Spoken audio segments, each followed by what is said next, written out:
एक दिन सभी पांडव महाभारत का युद्ध समाप्त होने के पश्चात भगवान श्री कृष्ण से मिलने पहुंचे और बोले, हे प्रभु, द्वापर का अंत चल रहा है और इसके पश्चात कलयुग आएगा और हमारे मन में कलयुग के बारे में जानने की जिज्ञासा है।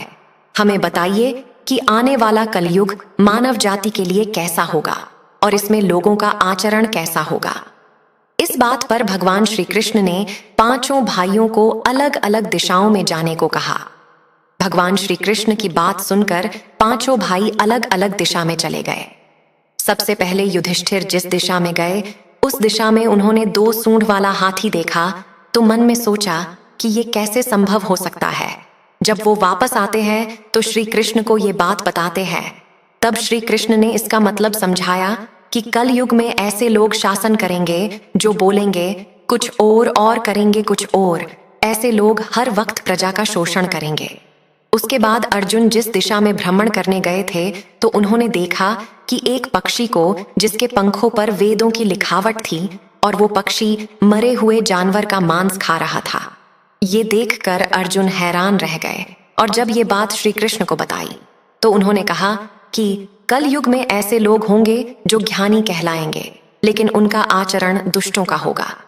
भीम जिस दिशा में गए वहां उन्होंने देखा कि एक गाय अपने बछड़े को चाट रही है और इतना चाट रही थी कि चाटते चाटते उस बछड़े का खून निकल आ रहा था।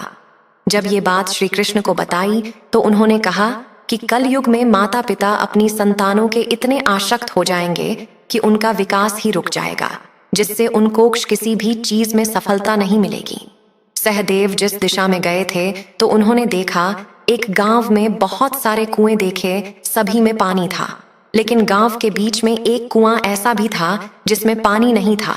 तो उसने ये बात श्री कृष्ण को बताई।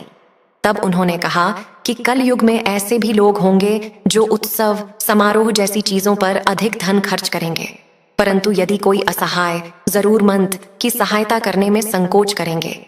नकुल जिस दिशा में गए उस दिशा में देखा कि एक बहुत बड़ा पत्थर तेजी से सभी पेड़ पौधों को रौंदते हुए ढलान की तरफ आ रहा है और वो पत्थर आते आते एक छोटे से पेड़ में टकराकर रुक जाता है।